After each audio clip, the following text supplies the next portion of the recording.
Welcome to the Maria Liberati Show, where food meets art, travel, and life. This is Maria Liberati. What does food mean to you? This week's guest is Karen Fisher, author of The Healthy Skin Kitchen, and Karen is going to join us today from Australia. And I'm still celebrating Italian American Heritage and Culture Month all this month, and I'll share a recipe of risotto with white grapes. Oh, yum, it's really good. So stay tuned. Galileo once said, "The sun, with all the planets revolving around it and depending on it, can still ripen a bunch of grapes as though it has nothing else in the universe to do." Well, it's the time of the year that I begin obsessing about grapes. If you haven't already noticed, they are everywhere and are so sweet to eat. What I don't pop in my mouth, I save for a savory lunch. And my favorite recipe, one of my favorite recipes, is risotto with white grapes. And this recipe is also from my book, The Basic Art of Italian Cooking, Holidays and Special Occasions, 2nd edition. This recipe calls for 1 cup of rice, and it should be arborio or carnaroli rice because you're making risotto. 1 cup of dry white wine, 2 tablespoons of extra virgin olive oil, a half a pound of firm white grapes, 1 slice of onion finely chopped, or you can use 2 scallions finely chopped, 6 cups of vegetable broth, 4 tablespoons of Parmigiano Reggiano cheese, freshly grated or shaved. And if you want to do this recipe dairy-free, there are so many cheese substitutes out there, so you can substitute a dairy-free cheese if you'd like for Parmigiano Reggiano, but it should be something that is similar to Parmigiano Reggiano in taste. Wash the grapes, pat them dry, cut them in half, and set them aside. Place the olive oil in a sauté pan and sauté the minced onion or shallots. When the onion is transparent, add in the rice and let the rice toast for approximately 2 minutes. Then add in 3/4 cup of the vegetable broth, stirring constantly until the liquid has evaporated. Repeat this until the rice is cooked. Risotto should take about 18 minutes to cook till an al dente consistency. Halfway through the cooking, which is about 9 minutes, you're going to add in the halved grapes. When the rice is cooked, remove from heat. If you'd like to top with some butter, or again, dairy-free butter and Parmigiano Reggiano cheese, top and stir gently and serve. Garnish the plates that you serve the risotto with some whole grapes, and you have a really delicious dish. And don't forget, you can also serve it with dry white wine or some sparkling white wine. So today we're traveling to Australia, and I have as a special guest Karen Fisher, who is a nutritionist, but she specializes in skin disorders, and she's also an author. She has a lot of books out, and she pretty much has the philosophy that I have, is that food is medicine. So I know you teach people how to deal with skin disorders, right, Karen, through the food that they eat. Is that correct? Yeah, absolutely. So for the past 20 years, I've worked with skin disorder patients. My daughter had eczema as a baby. Uh-huh. I actually had head to toe eczema and psoriasis and a whole bunch of Wow. really horrible skin conditions. So it Uh-huh. really, I feel like I've kind of been forced into this path of healthy eating and cooking my own food every day in order to keep my skin looking normal like any other person who's got normal, great skin.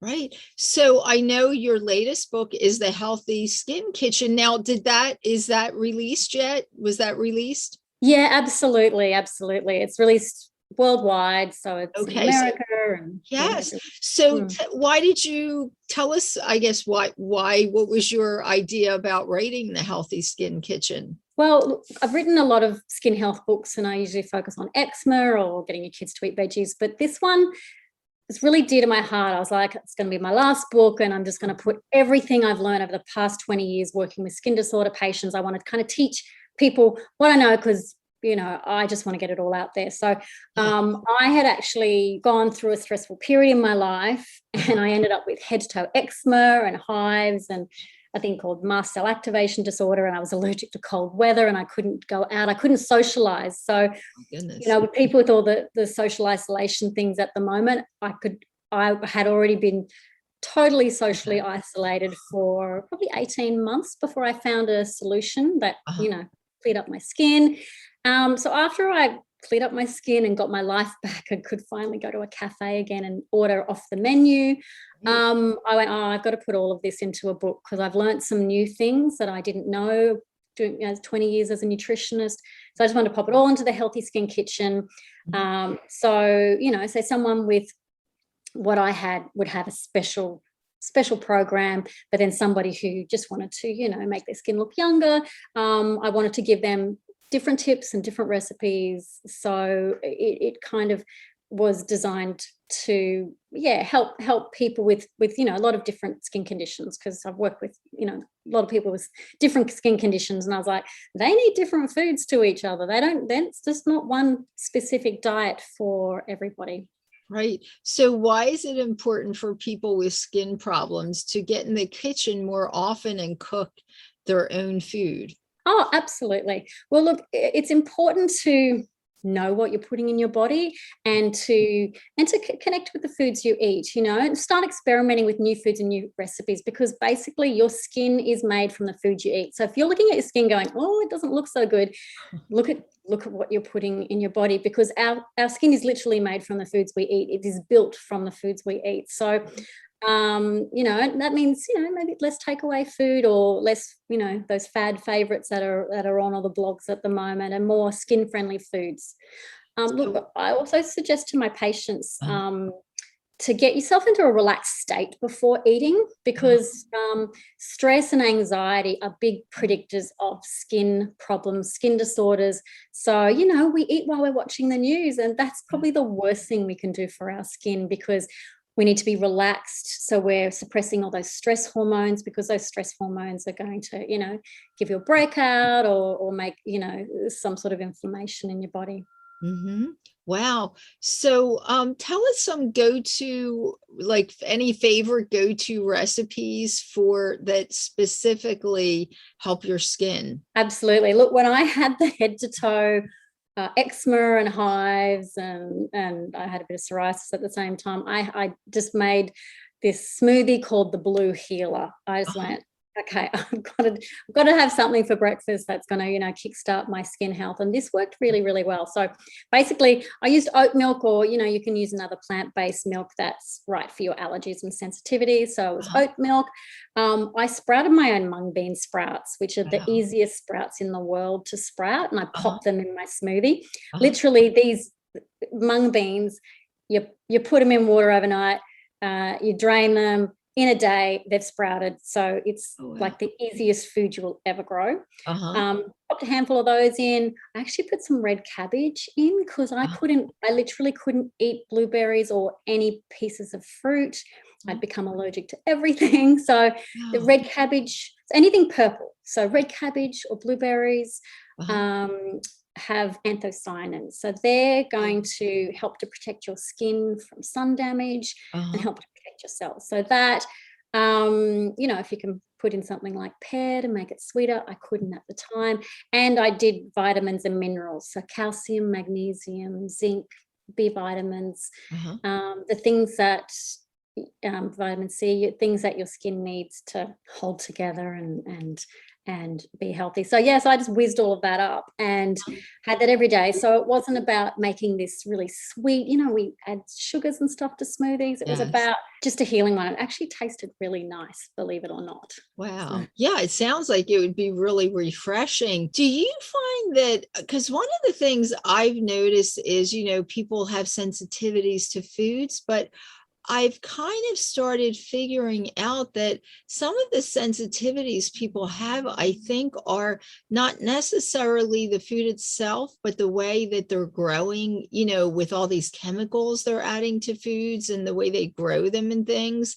So have you found any of that in what you're doing or? Yeah, absolutely. I feel like just watched a documentary on the people that live the longest long lives over the age of 100, and Yes. they talk about the foods they're eating, but Right. they don't talk about the fact that they're growing their own foods. Uh-huh. And instead and they're growing their own sweet potato, and they're digging in the earth. So because I've got the Healthy Skin Kitchen, we're doing an online program and everything. I've actually started a garden called the Healthy Skin Kitchen Oh, wow. food forest. So Yes. growing our vegetables, Uh-huh. planted like 20 fruit trees. Wow. So I feel like that connection to growing it. There's research showing that there's a microbe in soil that is so important to the human body. It can actually, fight inflammation and Wow. help with depression and anxiety. Oh. So actually growing our own food, people actually use it as a therapy for anxiety and depression. And yeah, definitely. I mean, part of my diet is, low salicylate foods, low histamine foods. And we, and one of the things we recommend is iceberg lettuce. And I grow my own. It looks different to the stuff in the shops. It's got these big dark green leaves, and it's not the white kind of tight kind of lettuce in the shops. It's got all these beautiful dark green leaves. So yeah, it's a different experience. Even if you can grow one thing like a herb, like grow some chives. I love growing spring onions, which I think might have been called green onions in America. Yes. Literally, you buy them in the shops and you cut and then you cut the little white root bit off and you plant it and it grows. Yes. Easiest thing in the world to grow. Yes, I always tell people to grow. I grow my own, whatever I can, a little bit of this, a little bit of that, because I love the fresh taste of the vegetables. If someone hasn't done that, it's just really, it's worth the effort. But I always tell people too to just, if you can't grow a lot of things, just start right by growing an herb or two, or, just trying it out and just trying that fresh taste. So I know though that you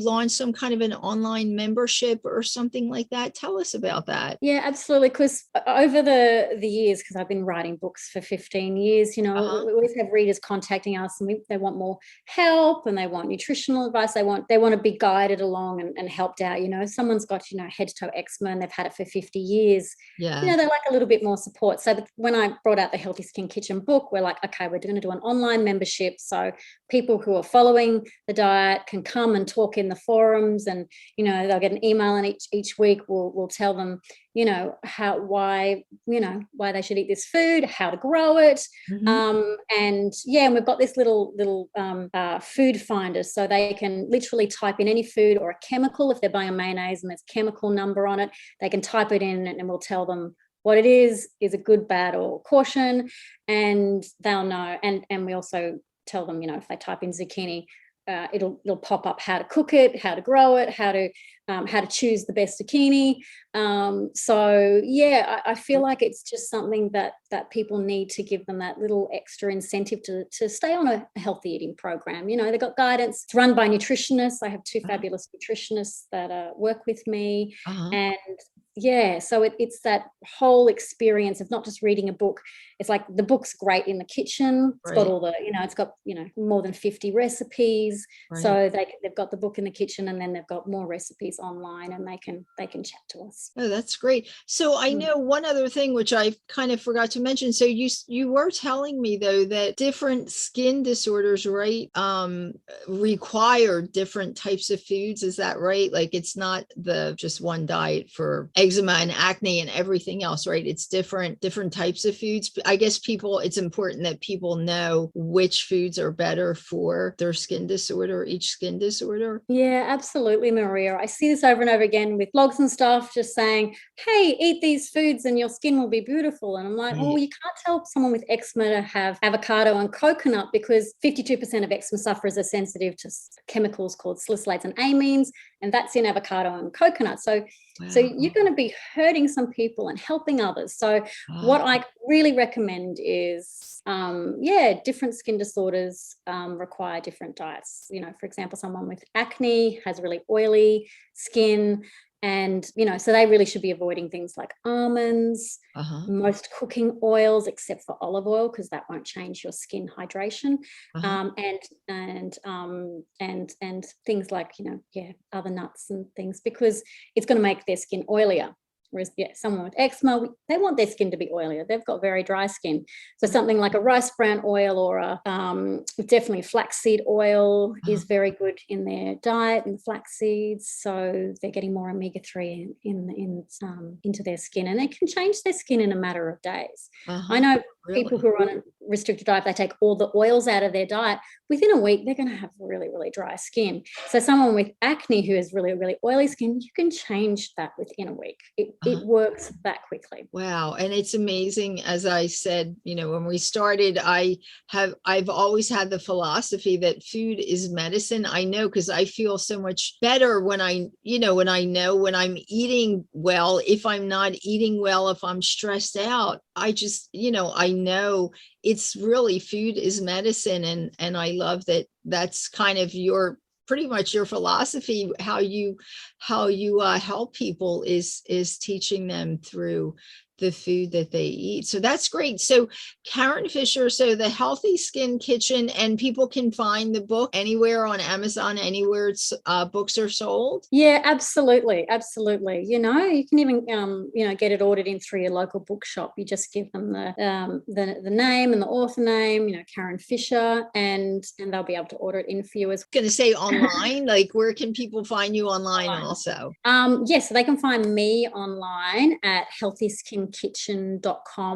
I also have a website, skinfriend.com, where you can buy the book as well, and get in touch with me and my nutritionist. That's great. That's great. Well, much success to you, and hopefully we'll have you back again for your next book or anything else coming up. Thanks again, Karen. And that's the Healthy Skin Kitchen. Definitely recommend you get that. Oh, wonderful. Thank you so much, Maria. It's been wonderful chatting with you.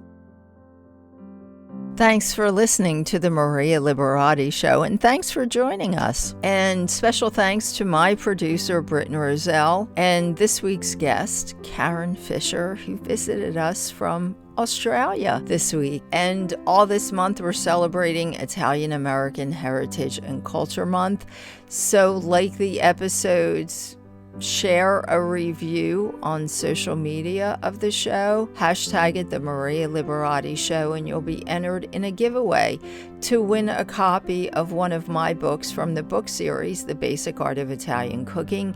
And you can find the book series at marialiberati.com, on artoflivingpremiamedia.com, and anywhere books are sold online. You can also find me at marialiberati.com, on Twitter at Maria Liberati, on Facebook at Chef Maria Liberati, on Instagram at Maria Liberati, on Pinterest at Maria Liberati, on TikTok at Maria Liberati, The Basic Art of Italian Cooking by Maria Liberati channel on Roku. And until next time, don't forget, share, like the episode, share some of the episodes with a friend. And if you have a favorite nonprofit that you'd like to nominate, we're going to be selecting some nonprofits to be a nonprofit of the month and interview the director of the nonprofit. There's a form on my website for the Maria Liberati Show.com. Nominate your favorite nonprofit. Until next time,